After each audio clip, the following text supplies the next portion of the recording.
तो माझ्या आज्ञेनं इथपर्यंत आहे.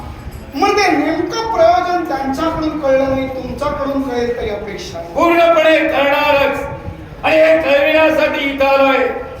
आपल्यावर आक्रमण केलं याच्या मुळाचे कारण फक्त तुझं कर्म आहे, आणि या कर्मामुळं आम्हाला त्याचा त्रास भोगावा लागतोय. कुठलं कर्म? एकच, नित्यशा त्रिकाल संध्या होते.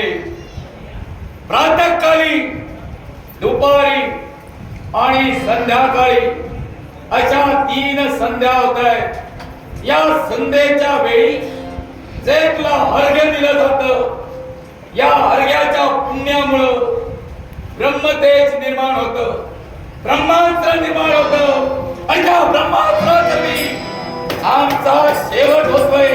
याच्या मुळाचे कारण तू आहे. म्हणजे अर्घ्यदान सर्वसामान्य मानव एवढंच नव्हे तर ऋषीवर्य देत आहेत. ते सूर्य देवतेला अर्घ्य देत आहेत. आणि हे अर्घ्य देत असताना जी ब्रह्मास्त्र निर्माण होतात, ती ब्रह्मास्त्र राक्षसांच्या सेनेचा सर्वनाश करतात. हेच तुमचं येण्याचं, हेच माझं येण्याचा उद्देश आहे. कारण आम्ही असं तुमचं काय वाईट केलंय, असं कोणत्या कर्म देवताच्या बाबतीत क्रूर केले, जेणेकरून आमच्या अस्तित्वाला संपवण्यासाठी देवता तत्पर आहे. या विश्वात धर्म हा सचेतन आहे आणि अधर्म हा विनाशाला जाणारा आहे. अधर्माच्या दिशेनं जर का राक्षस चालत गेले तर अर्घ्यदानात निर्माण होणारी ब्रह्मास्त्र राक्षसांचा निपात करणारच. पण तुम्ही माझ्यापर्यंत आलात, यांच्याकडून आपल्या कुळाचा काहीतरी उच्चार वेगळा झाला, पण तुमच्याकडे उच्चार मला खरा हवाय. आपण कुठल्या शाखेत जन्माला आला? प्रत्येक प्रश्नाचं समर्पक उत्तर देणार, पण त्यानंतर ही ब्रह्मास्त्र बंद झाली पाहिजे. कारण ज्या हेती प्रयतीचा जन्म झाला तो ब्रह्मकुळाच्या ठिकाणी एकाचा मुखातून आणि दुसऱ्याचा नेत्रातून या विश्वाच्या ठिकाणी ब्रह्मदेवानं सृष्टी निर्माण केली. या सृष्टीच्या ठिकाणी जीव निर्माण केले, सजीव निर्माण केले, जलचर निर्माण केले, वृक्ष लता वेली हे विश्वाच्या सृष्टीचं महत्वाचे घटक निर्माण केले. आणि याचं रक्षण करण्यासाठी आणि पूजन करण्यासाठी 2 पुत्र निर्माण केले, हेती आणि प्रहेती. या प्रहेतीनं या सर्वांचे पूजन अर्चन केलं, यक्षण केलं, म्हणून त्यांना यक्ष असं संबोधलं गेलं. आणि हेतीनं या विश्वाच्या ठिकाणी त्यांचं रक्षण केलं, म्हणून त्याला राक्षस असं म्हटलं गेलं. एक यक्षकुळ आणि दुसरं राक्षस कुळ अशी 2 कुळं विस्तारित झाली. त्यातूनच हेतीचे विश्वाच्या ठिकाणी विद्युत केशी आणि केशी अशा प्रकारे पुढे शाखा सुरू झाले. आणि त्याचेच माली, माल्यवान आणि सुमाली, या सुमाली कर्मी प्रहस्त निर्माण झाला. आणि प्रहस्ताचा पुत्र तुझ्या समोर आहे. म्हणजे तुमचं सर्वांचं मूळ ब्रह्मदेव आहे. साहजिकच. मग सांगाव, ब्रह्मदेव आपल्या अंगाला भस्म धारण करतात की नाही? या विश्वाच्या ठिकाणी ब्रह्मदेवच नाही तर प्रत्येक जीवानं संध्या करत असताना भस्म अंगाला लावून संध्या करावी. न पेक्षा स्नान केल्यानंतर पाप पुरुष निर्माण होतो. तो पाप पुरुष निर्माण होऊ नये याच्यासाठी प्रत्येकानं संध्या करत असताना भस्म अंगाला लावावं.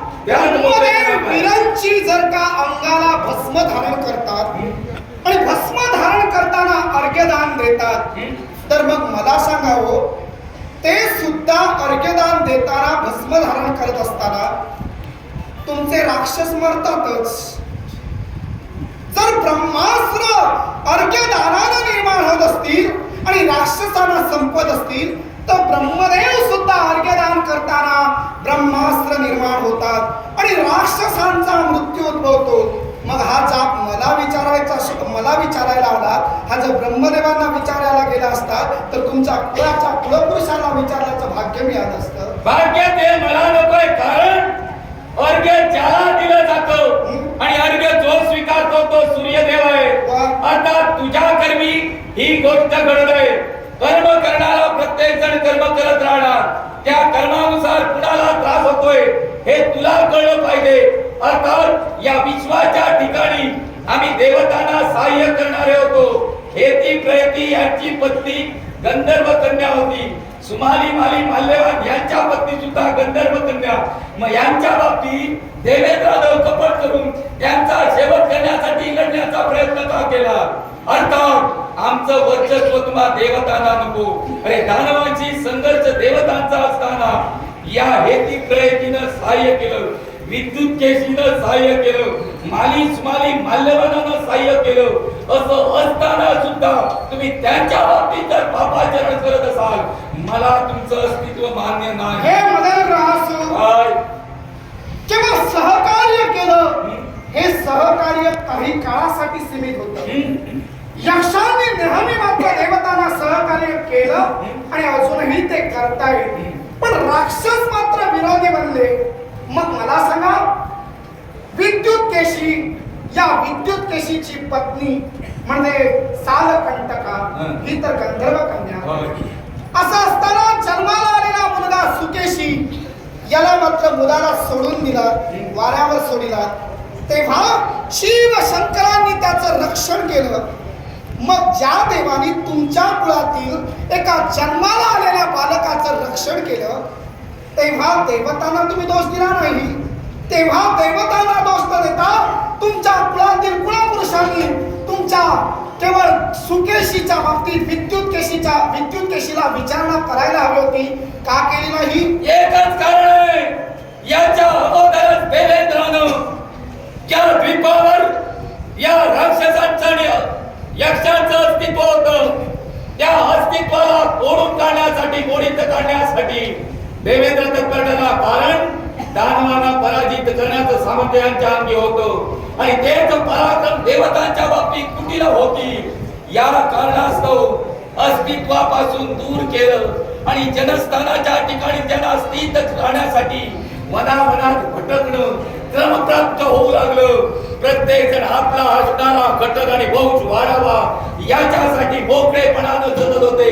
शिवशंकरानं केलं काही उपकार केलं नाही. ज्याची जो भक्ती करतो त्याचं तो रक्षण करतो. अर्थात या विश्वाच्या ठिकाणी देवता रक्षण करणारे आहेत, ते मार्ग दाखवणारे. मग तू आमचं रक्षण कर आणि ते सहकार्य तू आजपासून सुरू कर. कदापि शक्य नाही. कारण संध्यावंदन हे सूर्यानं तयार केलेलं शास्त्र नव्हे. हे या विश्वाच्या ठिकाणी अपौरुष ज्याला म्हटलं जातं ते वेद आहेत आणि या वेदाने भस्म धारण विधी आणि संध्यावंदन हे शिष्टाचारानं दिलेलं आहे. तेव्हा बंदी घालणारा मी कोण? हा सूर्य जर संपला असेल तर कुणीतरी देवता या विश्वात दुसरा सूर्य निर्माण करतील. पण वेदाने संमत केलेलं कार्य कदापि खंड पडणार नाही. अर्थात तेच भस्म जर निर्मितीचं कार्य असेल आणि तेच भस्म संपवण्यासाठी तत्पर ठरत असेल, भस्माचंच सुरुवात आहे आणि भस्माचंच शेवट आहे. जन्माला यावं आणि मरावं हे भस्मातच ठरलेलं आहे. अर्थात या सूर्याचं भस्म करून स्वतःच्या भस्माला फासले असता मी शांत. म्हणजे भू जन्माला येणं आणि अश्म होणं म्हणजे राम होणं. या सूर्याची राम करण्याचा विचार जर तुझा असेल तर तेच भस्म कोणत्या रीतीनं तुझ्या जीविताचं करावं हे सूर्यदेव. तुझ्या रक्ताची आस मला लागली आहे. रक्ताभिषेक तुझ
सहस्र किरणांनी अंधकारमय असणारे विश्व प्रकाशमान होत.